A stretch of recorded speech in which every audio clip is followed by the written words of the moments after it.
Habari kijana? Nzuri sana. Twende nyumbani. They're coming! We have to run! No! Stay back! Help us! Please, no!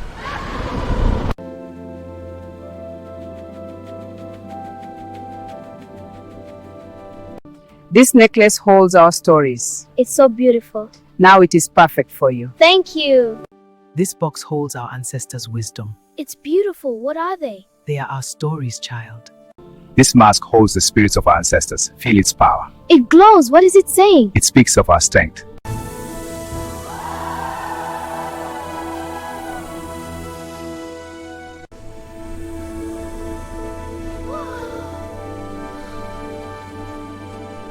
They're coming! We have to run!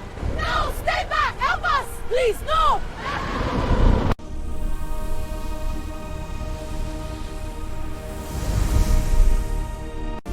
It all started on a quiet afternoon in a small village tucked away between rolling hills and winding dirt paths.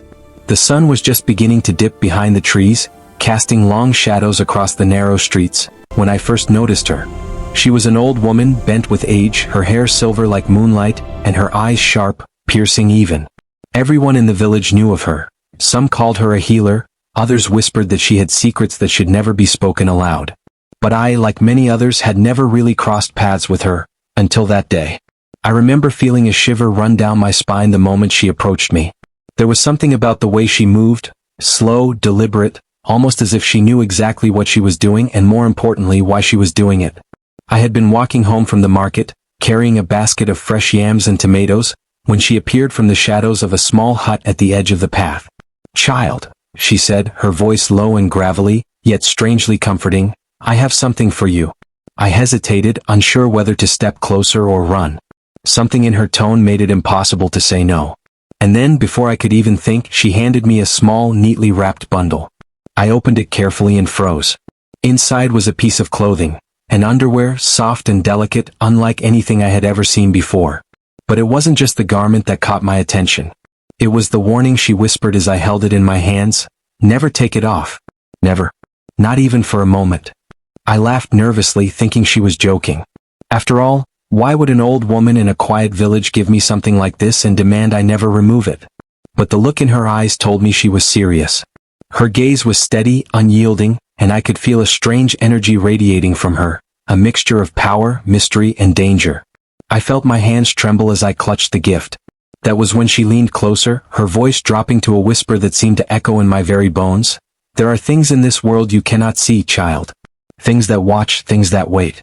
You must protect yourself." Her words lingered in the air long after she walked away, disappearing into the shadows of the setting sun. I stood frozen on the path, my mind racing. Was she mad? Or was there some truth hidden in the warning? The villagers often spoke of spirits that roamed the forests at night, of curses passed down through generations, and of old magic that had been forgotten by time. Could this gift, this strange piece of clothing, be connected to those tales? The next day I tried to ignore it. I thought that maybe, just maybe, it was a harmless gift from a lonely old woman with too much time on her hands.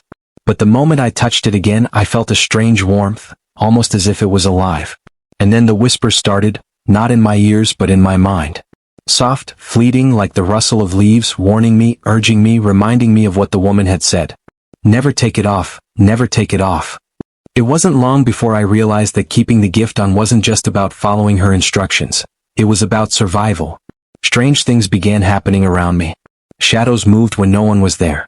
Whispers floated through the walls of my home at night. I started seeing glimpses of figures in the corners of my eyes, just beyond the reach of light. At first, I tried to convince myself it was my imagination. But the more I wore it, the more I understood. The old woman's warning wasn't a superstition. It was real. I remember the first time I felt its power. I had been walking near the river, a place where children of the village were told never to wander alone. The water shimmered in the late afternoon sun, peaceful and inviting. But then I heard the sound of footsteps behind me, heavy and deliberate. I turned, but no one was there. Heart racing, I felt an icy chill creep over me, and instinctively, my hands went to the gift she had given me. A warmth spread through my body, and suddenly I could sense them, figures lurking, watching, waiting. My breath caught as I realized that this simple gift, this small piece of cloth, was protecting me in ways I couldn't even begin to understand. And yet, with that power came fear. Fear of what would happen if I removed it, fear of the old woman's intentions, and fear of the world I had never truly known existed. The village I had grown up in, the familiar faces I passed every day, they seemed smaller, weaker, fragile against the shadows that were now brushing against my life. The gift was a shield, yes, but it was also a key to something much larger, something I couldn't yet comprehend. Days passed and the whispers grew louder. Dreams became vivid, almost too real, showing me visions of things I couldn't explain. Rituals, strange symbols etched into the earth, figures cloaked in darkness. And every time I woke, the gift was there, pressing against me as if reminding me of its importance.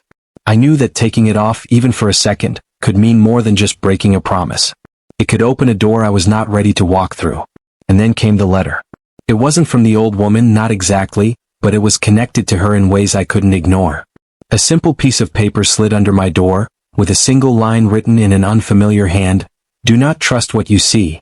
Keep it close or all will be lost." My hand shook as I read it. How did she know? Was this magic or something else entirely?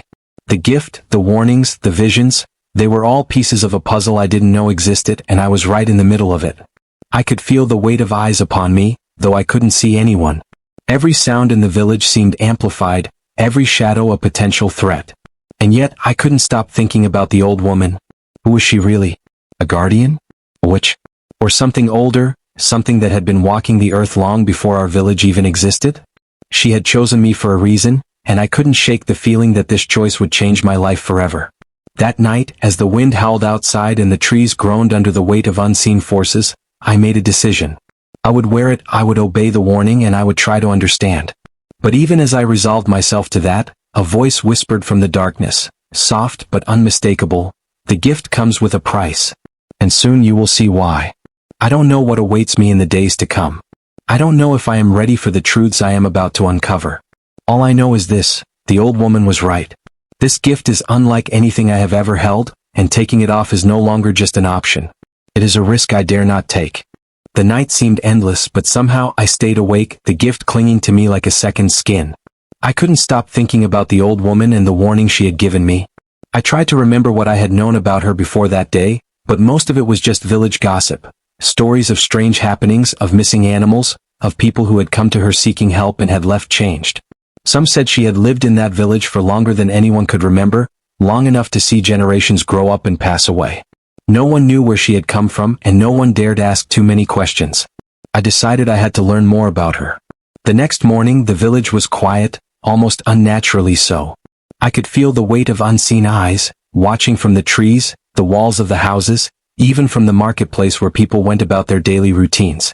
Everyone seemed normal enough, but the air felt heavy, tense, like a secret was hiding just beneath the surface. I knew that finding out more about the old woman might not be safe, but curiosity gnawed at me. I couldn't let it go. I started by asking a few of the older villagers, trying to sound casual. "Do you know where she came from?" I asked, keeping my voice steady. The first person I approached was Mama Ajoa, a woman who had known the old woman for decades. She looked at me with eyes wide and cautious, then leaned closer and whispered, "Child, some questions are better left unanswered. She's not like the rest of us. There are things about her you won't understand." Her warning only made me more determined. I needed to know why the gift had been given to me and why the old woman had singled me out. That afternoon, I walked past her hut, pretending I had business elsewhere, and caught a glimpse of her through a small crack in the wooden wall. She was humming softly, moving in circles around something I couldn't see, her hands tracing patterns in the air. I froze. It looked unnatural, as if she was speaking to someone or something invisible. My heart pounded, but I stayed hidden, watching until she vanished from view. Over the next few days, the strange occurrences grew stronger. The whispers returned, louder this time, and I started noticing small, almost impossible things. My shadow moved differently than me, stretching and twisting in ways that didn't match the sun. I would hear faint tapping on my window at night, though when I looked, no one was there. Sometimes I would catch glimpses of figures in the corners of my eyes, tall, dark shapes that melted into the walls the moment I tried to focus. And every time I felt the warmth of the gift, reminding me to keep it on, keeping me safe, though from what I still didn't know. One evening, I decided to confront the old woman directly. I walked to her hut, the dirt path crunching under my feet, my nerves tangled with fear and anticipation. The moment I reached her door, it opened before I could even knock, as if she had been expecting me. You have questions, she said, her voice calm, almost gentle. But the answers you seek may not be what you want to hear. I stepped inside, my eyes adjusting to the dim light of her hut. Herbs hung from the ceiling, and jars of strange powders lined the walls. The smell of smoke and earth was heavy in the air. She motioned for me to sit on a small stool across from her. Tell me, child, she said, her eyes locking onto mine. Do you feel it? The gift I gave you? Do you understand its purpose? I shook my head, unable to find words. She nodded as if she had expected that. The gift is not just a piece of clothing, she explained. It is protection. And it is a connection. To power. To spirits. To something older than this village, older than your family, older than you can imagine. You have been chosen to carry it, but carrying it comes with responsibility and danger. Her words sent a chill through me. Danger? What kind of danger? I asked, my voice trembling. She studied me for a long moment, then said, there are things in this world that hunger for what you now wear. Things that cannot be seen by ordinary eyes. If you take it off, even for a moment, they will find you.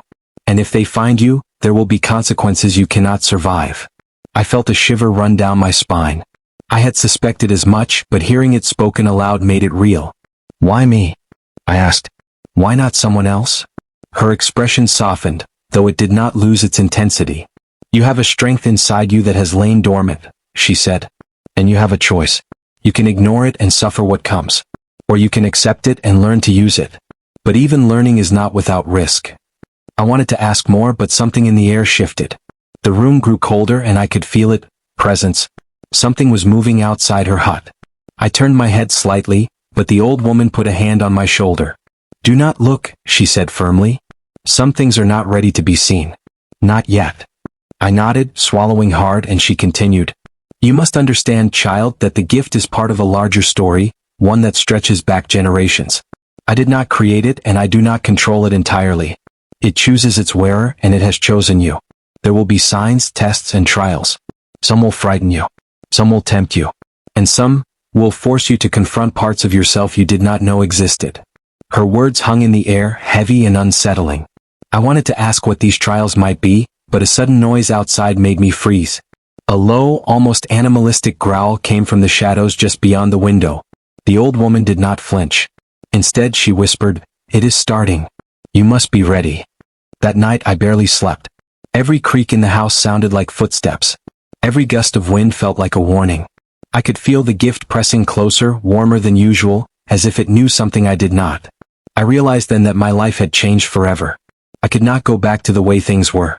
The ordinary world I had known was gone, replaced by one filled with unseen forces, whispers, and shadows that moved with a mind of their own. Days turned into nights, and I began to notice more signs. Strange marks appeared on trees near the village, symbols that glowed faintly under moonlight. Animals behaved oddly, avoiding certain areas or staring in directions with unnerving intelligence. Sometimes I would feel a pull, a tug toward places I had never been, as if the gift itself was guiding me. And then one morning I found something that shook me to my core. A small carving had appeared on the inside of my doorframe overnight, a symbol I did not recognize. It was intricate, almost alive, as if it had been etched by a hand that did not belong to any human. I touched it lightly and a shock of warmth traveled through me, stronger than ever before. The whispers returned, urgent now, repeating the same phrase over and over, Prepare. They are coming. I did not know who they were. I did not know what they wanted. But I knew one thing for certain. The gift was not just protection. It was a warning. And the old woman's words echoed in my mind. Some things are not ready to be seen. I realized then that I could no longer ignore the truth. The village, the shadows, the whispers, the gift, they were all connected. And the moment I understood that, I knew that the danger was closer than I had ever imagined. Something was moving in the darkness, something patient, something powerful, and it was watching me. I had a choice, to flee, to hide, or to face what was coming. But as I clutched the gift, feeling its warmth and its strange power, I knew one thing, I could not take it off. Not now, not ever. And as the sun set again, casting long shadows over the village, I felt the first stirrings of what was to come. The journey had begun. The following days were unlike anything I had ever experienced. The gift seemed to pulse with energy, almost as if it had a heartbeat of its own. I couldn't remove it even for a moment, and every time I tried to ignore the whispers, they grew louder, guiding me toward paths I would rather not take. The village felt different now, alive with hidden movement, and I began noticing things I had never seen before. The way shadows lingered too long, how the wind seemed to carry voices that weren't human, and the occasional glint of eyes reflecting in the darkness. Mama Ajoa, who had once warned me to leave the old woman alone, finally spoke to me again. She called me to her small hut one afternoon, her hands trembling as she offered me a cup of warm tea. "You felt it, haven't you?" she said, her voice low and urgent. I nodded, afraid to speak too loud. "There are forces moving in the village," she continued. "Some are drawn to power. Some are drawn to fear. And some are drawn to those who wear gifts they do not fully understand." I listened, my mind racing. Could it be that the gift I had been given was not just protection but a beacon as well? Mama Ajoa's eyes darted around the room as if she feared someone, or something, was listening. "Be careful who you trust," she whispered. "Even those you call friends may not be what they seem. There are those among us who have been waiting for a sign, waiting for someone like you." Her words left me uneasy, but I couldn't stop thinking about what she had said. That night, I walked past the river again, the water glinting in the moonlight. Something tugged at me, stronger than before, and I followed it to the edge of the trees where the shadows thickened.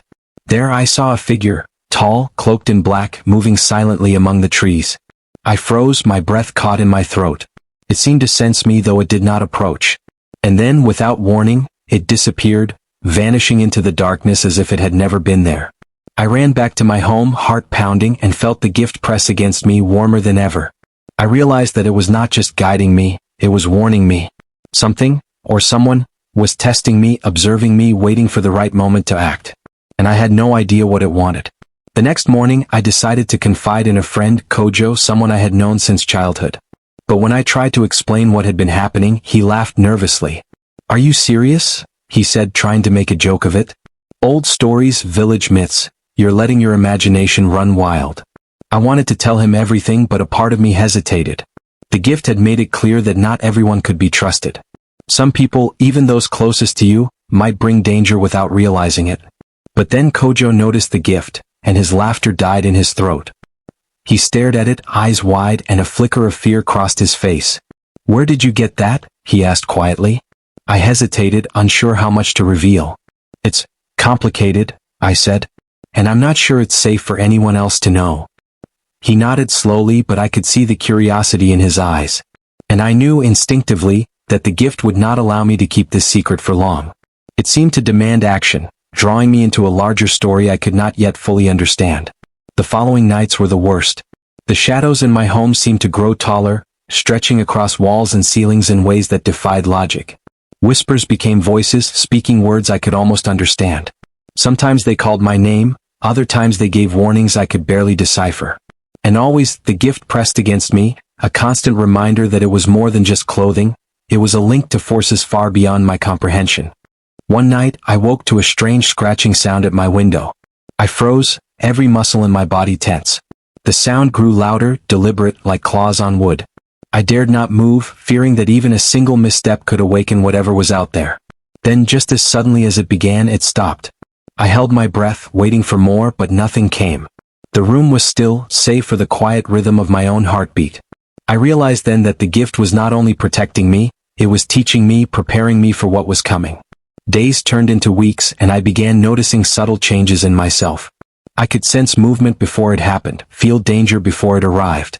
The gift seemed to heighten my awareness, sharpening my senses in ways I could not explain. At first, it was exhilarating, but the thrill soon gave way to anxiety.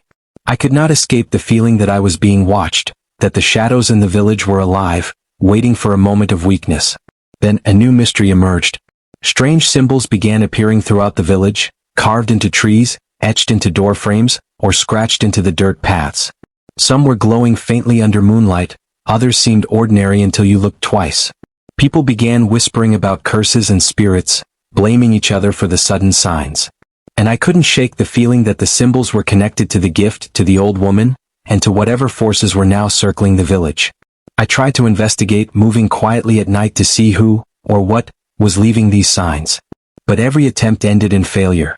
Shadows moved just out of reach, footsteps echoed without source, and the whispers grew urgent, almost pleading. It was as if the village itself had become a living puzzle, and I was the only one who could see the pieces moving in the dark. Meanwhile, Kojo became more involved, insisting on helping despite my warnings. He was brave, perhaps too brave, and I worried that his curiosity might put him in danger. One evening, we ventured close to the edge of the forest, following a trail of symbols that seemed to glow faintly. The moment we stepped under the canopy of trees, the temperature dropped, and a sense of watching eyes pressed down on us. Kojo tried to joke to lighten the mood, but even he seemed uneasy. I could feel the gift pulsing, vibrating almost like a heartbeat, urging me forward, warning me. Suddenly, a shadow darted between the trees, fast and silent. I froze and Kojo grabbed my arm. "Did you see that?" he whispered. I nodded, unable to speak. The shadow disappeared as quickly as it had appeared, but the feeling lingered, an unseen presence that was studying us, testing us, waiting. And I knew that this was only the beginning. Whatever it was connected to the gift, to the old woman, and to the mysteries now unraveling in the village. Back at home, I began piecing together the fragments of what I had learned. The gift, the whispers, the symbols, the shadows, they were all part of something larger, something I could not yet name. And the old woman's warning echoed louder than ever. Never take it off. Not even for a moment. I understood now that the gift was both a shield and a signal. It protected me, yes, but it also marked me, made me a target for forces I could not yet face. As the sun set one evening, I stood at the edge of my hut, watching the long shadows stretch across the village. The air was heavy with anticipation, and I felt a pull, deep in my chest, as if the night itself was drawing me forward. The gift pressed against me, warm and alive, whispering a single word over and over, "Prepare." I did not know what lay ahead. I did not know what the shadows wanted or what trials awaited me. But I knew one thing with certainty: the story was far from over. The village, the gift, the old woman, the forces watching from the darkness, they were all connected, and I was caught in the middle. And as the wind rustled through the trees, carrying whispers that sounded almost like voices calling my name, I realized that the real test had only just begun. The darkness was moving and there was no turning back. Night had fallen like a heavy blanket over the village, and the air felt thick with expectation. The shadows that had been whispering and moving for weeks now seemed bolder, stretching along the walls, along the streets, even crawling up the sides of houses. I could feel the gift pulsing against my skin, warmer than ever, as though it knew something was about to happen. I couldn't remove it, not for a second, and every instinct screamed at me to run, yet something else, curiosity, fear, maybe destiny, held me in place. Kojo had insisted on staying with me that night, though I warned him it was dangerous. "I can help," he said, his voice steady, trying to mask the tremor I knew was there. I wasn't so sure. I had already begun to understand that the forces surrounding the gift were not something ordinary, and anyone too close could get caught in their web. Still, having someone by my side made the unease slightly bearable, and I could sense that he was braver than I was, willing to confront whatever was coming. The first sign came from the forest. A strange wind stirred the trees, cold and biting, and the leaves rustled in ways that sounded almost like footsteps. Shadows moved between the trunks, twisting and stretching unnaturally. I could hear whispers, low and urgent, repeating over and over, "They are near, prepare." My heart raced and I tightened my grip on Kojo's arm, feeling the gift press closer, almost protective. Suddenly, a figure emerged from the darkness, tall and indistinct, like smoke shaped into a human form. It stopped just at the edge of the clearing and I felt a wave of fear that made my knees weak. My breath came in shallow gasps. The gift burned warmly against my chest, as if warning me to stay calm, to listen. The figure did not move closer, yet I felt its gaze like a physical force, probing my mind, testing my resolve. Then the whispers became clearer, almost voices I could understand. "You cannot hide. You cannot escape. Choose or be claimed." The words echoed through the forest, bouncing off the trees and filling the night. I wanted to run, to scream, but my body refused to obey. The gift hummed against me, vibrating with energy I had never felt before. Kojo stepped forward, bravely, or perhaps foolishly. "Who are you? What do you want?" His voice cracked, though he tried to sound confident. The shadow did not answer, but it moved, sliding closer, silent and fluid. My heart pounded louder. I knew then that this was not a normal encounter. This was something ancient, something patient, something that had been waiting for a moment like this for a long time. The forest seemed to close in around us. The wind intensified, carrying whispers and faint cries that made my head spin. The symbols I had seen appearing around the village glowed faintly in the moonlight, like stars guiding the shadow's path.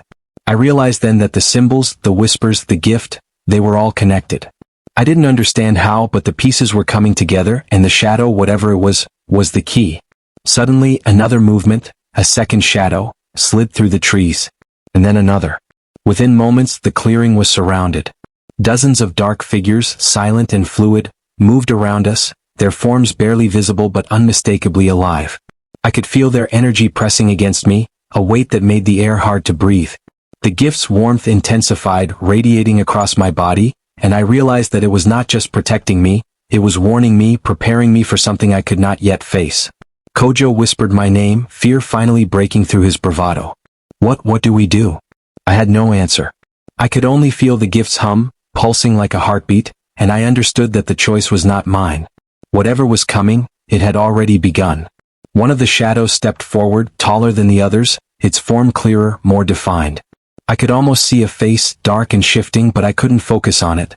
The air grew colder, heavier, and the whispers grew louder, more insistent. The chosen, take it off and lose everything. I shivered, clutching the gift tightly. I would never take it off, not now, not ever. The shadows began to circle us, silent except for the whispers, and I realized that I was standing at the threshold of something I could not yet comprehend. The village, the gift, the old woman's warnings, they had all led to this moment. Every symbol, every strange event, every shadow had been preparing me for this. I could feel my senses sharpening, my mind clearing in ways I hadn't anticipated. I could sense the shadows' movements, almost predict them, yet I knew I was still dangerously close to being overpowered. Suddenly, one of the figures lunged faster than I could react. I felt a rush of energy from the gift, and instinctively I moved aside, barely escaping. Kojo stumbled backward, wide-eyed, and I realized that our time for hesitation was gone. The gift was not just protection, it was a tool, a weapon, a lifeline. And if we failed to understand it, we would not survive what was coming. The shadows began to advance in unison, flowing like water through the trees, surrounding us completely. I could feel their presence pressing against my skin, whispering threats and promises of power I could not accept. The gift glowed brighter, almost painfully, and I felt a surge of energy coursing through me. My body moved on instinct, guided by something I didn't fully understand, dodging and weaving through the dark forms. And then, just as the tension reached its peak, a sudden flash of light erupted from the forest edge. The shadows recoiled, hissing and twisting, as if struck by something invisible but powerful. I could feel the energy shift, the balance of fear and protection teetering on a knife's edge. The whispers grew frantic, overlapping, and I realized that this was only the beginning. The true test had yet to come. Kojo grabbed my arm, his voice urgent. We have to do something. Now. I wanted to respond, but the gift thrummed against me louder and louder, urging patience, focus, control. The shadows were not gone, only retreating momentarily. I could sense them gathering again, stronger, smarter, more determined. The air was electric with anticipation, every rustle of leaves, every distant crack of a branch carrying a threat we could not see. I took a deep breath, feeling the gift's warmth spread through me like fire and ice at the same time.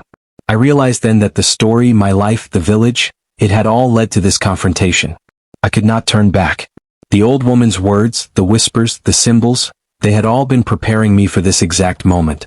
And now the shadows were closing in and there would be no more hiding. As the figures began to advance again, a chorus of whispers filled the night, urgent and insistent, repeating a single warning, the chosen, you cannot fail. My heart raced, every muscle tense, every sense alive. I looked at Kojo, saw the fear in his eyes, and knew that he trusted me to lead, to protect, to survive. The gift burned against me, pulsing, vibrating, almost alive, as if it knew that the moment of truth was here. The shadows surged forward, the night seemed to stretch, the forest closing around us, and I realized with a sinking certainty that everything, the gift, the old woman, the warnings, the whispers, had led to this confrontation. And in that moment I understood, nothing would ever be the same again. The shadows were closing in, their forms shifting and stretching with every step, when something unexpected happened. A sudden wind tore through the clearing, tossing leaves and dust into the air, and in that moment, I realized the shadows weren't moving entirely of their own will. Something, or someone, was controlling them. My heart pounded in my chest as I tried to make sense of it. I had thought the danger came from the shadows themselves, but now it felt as if they were only part of a larger force, one far more intelligent and deliberate than I had imagined. Kojo's hand tightened around mine, pulling me back just as one of the figures lunged again. "There's more to this than we know," he shouted, fear and determination mixing in his voice. I could feel it too. The energy around us wasn't random. It was orchestrated, calculated, almost like a trap waiting for the perfect moment. And then I saw her. The old woman. She was standing on the edge of the forest, her figure illuminated by a strange, flickering light. But this time she wasn't alone. Another figure emerged beside her, tall, cloaked, and radiating power. I didn't recognize it at first, but something about it made my stomach twist with dread. This was not one of the shadows. This was something else entirely, human, or at least mostly human, but with an aura that made the hairs on my arms stand on end. And when the figure spoke, the voice cut through the whispers like a knife. "So, the chosen finally arrives." The old woman's eyes met mine, and for the first time, I saw a flicker of something I hadn't expected: fear. She had always seemed untouchable, mysterious, even powerful, but now her hand shook slightly as she gestured toward me. "Do not let it leave you," she whispered urgently. It must stay with you or everything will be lost." My mind raced. I had trusted her, followed her warnings, believed in the gift she gave me. But now I realized there were layers I had never seen, truths she had not shared. The shadows, the whispers, the symbols, they were part of a battle far larger than the village, far larger than me. And this new figure standing beside her changed everything. The shadows around us shifted, forming shapes I could barely comprehend. They were no longer random threats. They were weapons, soldiers, tools. And the moment I realized that, the second twist struck me. The shadows weren't attacking me because of fear or hunger. They were testing me. They were probing for weakness, searching for a moment when I might falter and remove the gift. I clenched my fists, the warmth of the gift spreading through my body, giving me strength I didn't know I had. Kojo grabbed my arm again, whispering frantically, "We need to do something." "They'll?" His words were cut short by a strange, high-pitched hum that seemed to come from all directions at once. The shadows recoiled slightly, twisting violently as if something had forced them to retreat. My eyes widened as I realized the hum came from the new figure. It was controlling them. All of them. Every dark form that had been surrounding us. The old woman stepped forward, her voice trembling but loud enough to carry through the chaos. "You weren't meant to see this yet," she said, more to me than to the figure beside her. "I tried to protect you. I tried to keep the truth hidden. But it seems the time has come." My heart raced. What truth? What had she been hiding? And why had she warned me to never take the gift off if there was more danger coming than I could imagine? The figure beside her took a step closer, and I could finally see its face. A mask or perhaps a distorted shadow of a human face, glowing faintly in the dark. Its eyes locked on mine, and suddenly I felt something shift inside me. The whispers I had heard for weeks became coherent, urgent. The chosen, you are not alone. But the path is darker than you thought." Kojo stumbled backward, whispering my name. What is it?" I had no answer. My instincts screamed that I needed to act, to move, but the gift seemed to vibrate against my chest, almost as if it were alive, guiding me, warning me, protecting me. I realized then that the second twist wasn't just the figure, it was the realization that the gift itself had its own will, its own consciousness. It had been guiding me, preparing me, and now it was about to force me into a choice I didn't understand. The shadows surged forward again, but this time, they moved in perfect unison, like soldiers responding to a command. The new figure raised a hand, and the shadows froze mid-step. I could feel the tension in the air, thick and suffocating like a storm about to break. Every instinct in me screamed to run, to remove the gift and escape, but I couldn't. I knew I would never survive if I did. The old woman's voice cut through the tension again. "This is the real test," she said, urgency sharp in her tone. "Not the shadows, not the forest, not even them. The test is you. Will you obey? Will you keep the gift? Will you trust yourself when everything in this world is against you?" I swallowed hard, feeling the weight of her words. It wasn't just about survival anymore. It wasn't just about keeping the gift on or avoiding the shadows. It was about understanding something I hadn't yet grasped. My role, the responsibility I had been chosen for, and the truth behind the old woman's warning. Suddenly, the shadows began moving again, faster, closer, but the figure beside the old woman raised its hand once more, and a wave of energy radiated outward. I felt it press against my chest, the gift responding violently to the presence. For a moment, I could see visions, snippets of the past, the origin of the gift, the faces of others who had worn it before me. Some had fallen, others had disappeared entirely. And in all of them the same warning echoed, never take it off. Never falter. The second plot twist hit me fully then. The danger wasn't just external. It was internal. The gift was alive, yes, but it had its own agenda. The shadows, the new figure, even the old woman, they were all part of a larger story that I was only beginning to understand. And if I failed to comprehend it, if I doubted it even for a moment, everything would be lost.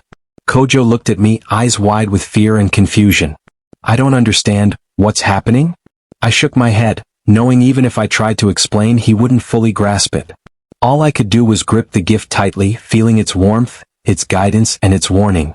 I realized then that the climax of what was coming was not just a battle with shadows, it was a test of trust, of courage, and of the bond between me and the gift. The night grew darker, the wind stronger, the shadows more relentless. The new figure stepped forward once more, and I felt its presence brush against my mind. I could feel the stakes rising, the tension snapping tighter, and the whispers screaming a single warning, "Prepare, the chosen must face what comes, now." And in that moment, I understood with certainty that the climax was near. The shadows, the gift, the old woman, the new figure, they were all converging on one inevitable confrontation. What happened next would change everything. The darkness was no longer just around us, it was inside us. The shadows were closing in, their dark forms swirling like living smoke around me and Kojo, but this time, I no longer felt paralyzed by fear.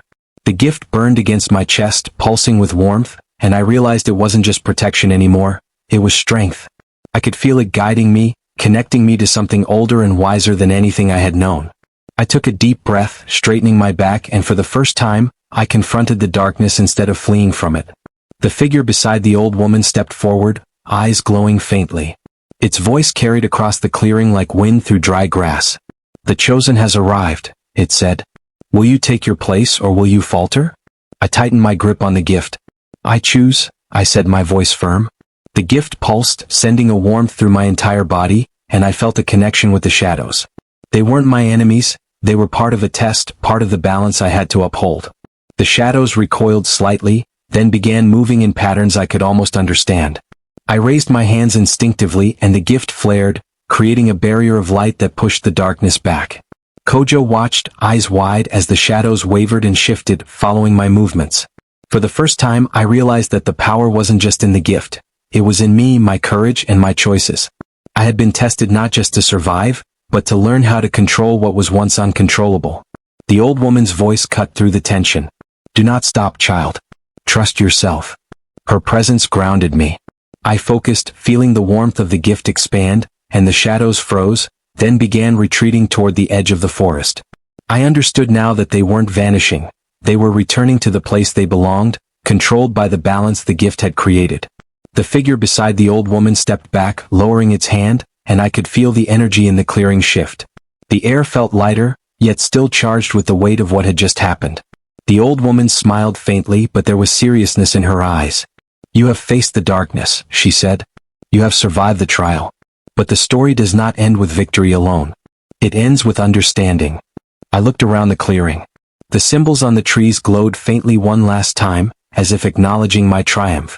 Kojo exhaled, relief washing over him, and I realized that the village itself seemed to breathe easier, as if a burden had been lifted. The shadows had been a test, the whispers had been guidance, and the gift had been the key to navigating both. For the first time I felt peace, knowing that the immediate danger had passed. But just as I began to relax, the air shifted again.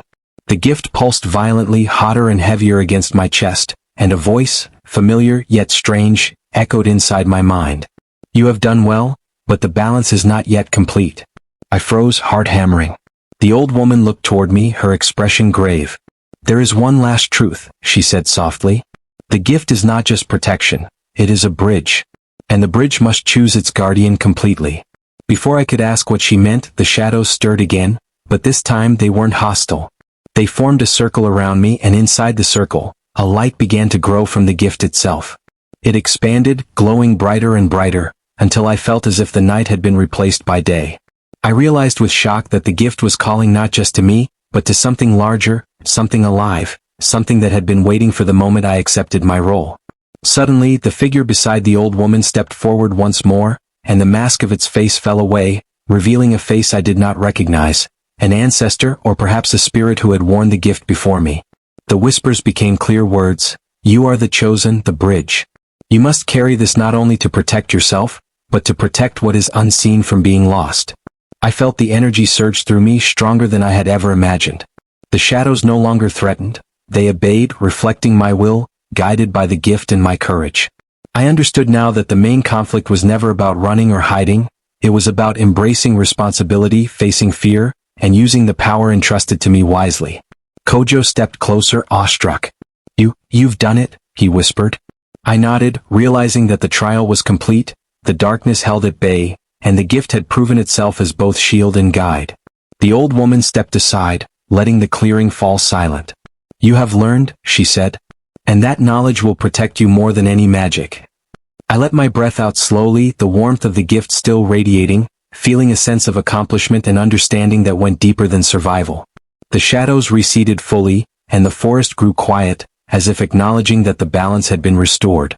The village seemed peaceful, untouched by what had passed, yet I knew we had all been changed forever. But just as I thought the danger was over, a sudden hush fell over the clearing. The gift pulsed violently one last time, and a new whisper, colder and stranger than any before, echoed, "You have passed the test, but the bridge has chosen more than one." I looked down in disbelief. The gift shifted, expanding slightly, and I realized that it had linked not only to me but to Kojo as well. My heart raced. "No, it can't," I whispered. The old woman nodded slowly, solemnly. "It always was meant to be shared," she said. "The bridge requires more than one heart, more than one courage. You are not alone in what comes next." Kojo's eyes widened, but he nodded, a mixture of fear and resolve on his face. I understood then that the story wasn't just about surviving the shadows, the whispers, or the trial. It was about connection, trust, and shared responsibility. The gift had chosen us both, linking our destinies together in ways we had never imagined. The sun began to rise, casting golden light across the village, and for the first time, I felt the weight of the night lift fully. The main conflicts, the shadows, the whispers, the mysterious figure, had been resolved, but the final twist reminded me that the story of the gift and its guardians was far from over. The power we had faced would remain, and our choices would now shape how it was used. I looked at Kojo, feeling a strange comfort in knowing we were bound together by this responsibility. The old woman disappeared into the forest, leaving behind only the faint scent of herbs and smoke. I held the gift close, its warmth steady, knowing that it had taught me the most important lesson. Courage, trust, and unity were more powerful than fear, darkness, or mystery. And as the village woke, unaware of the trials that had passed just beyond their eyes, I realized one last truth. The gift had chosen us not just to survive, but to carry the unseen into the light together. But even as I breathed in the morning air, I couldn't shake the feeling that this was only the beginning. The shadows, the spirits, the unseen forces, they were still out there watching, waiting. And now, with two hearts linked by the gift, we were ready. The night had tested us. The darkness had come. And we had survived, but the story was far from finished.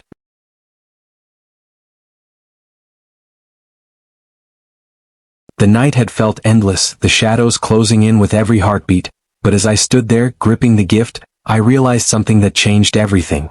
The energy around me, the whispers, the movements, the looming presence of the figure beside the old woman, was not meant to destroy me. It was meant to awaken me. I had been chosen not just to survive, but to understand, to take responsibility for something older and stronger than anything I had known. The gift had been a guide, a protector, and a teacher all at once. And now it pulsed like fire through my chest, filling me with courage I didn't know I possessed. The shadows hesitated as if sensing the shift within me. The air felt lighter, though still charged with power. The old woman stepped closer, her eyes steady, and for the first time, I saw relief in her gaze. "You understand now," she said softly. "You are ready." I swallowed, my body trembling, but a clarity settled over me. I could feel the balance shifting. The gift wasn't just keeping me safe. It was helping me control what was around me, to face the darkness with purpose instead of fear. The figure beside her moved forward, its aura intense, yet I no longer felt only fear. I felt the gift respond to it, radiating a calm, almost commanding energy through me. I realized then that the figure was not entirely an enemy. It had been testing me, pushing me to the limits, ensuring that I could stand firm. I raised my hands slightly, feeling the gift's warmth flow into a kind of shield around us. The shadows recoiled, twisting and writhing, until they settled back into patterns I could recognize. I had control, or at least partial control, and that was enough.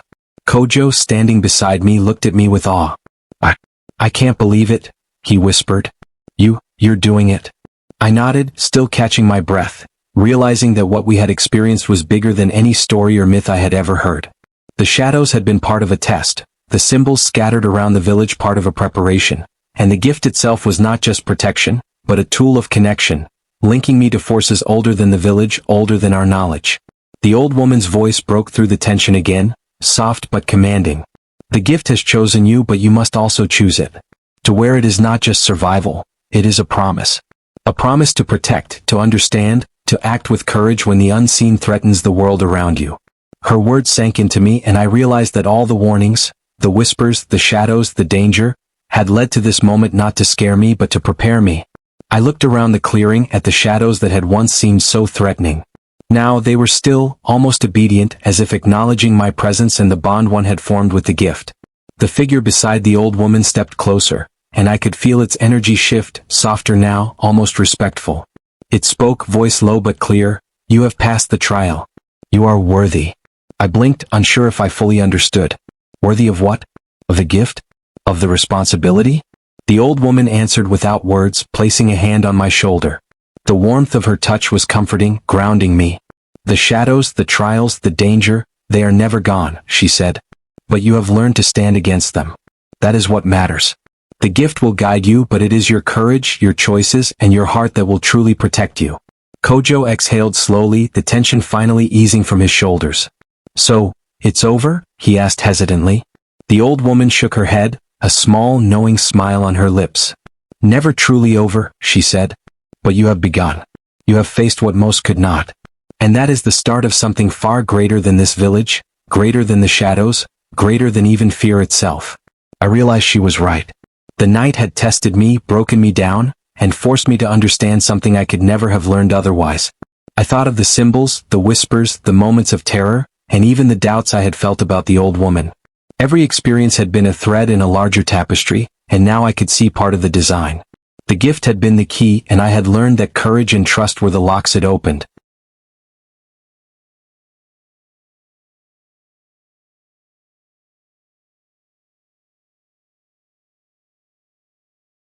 As the first hints of dawn touched the village, the shadows dissipated, melting into the light as if they had never been.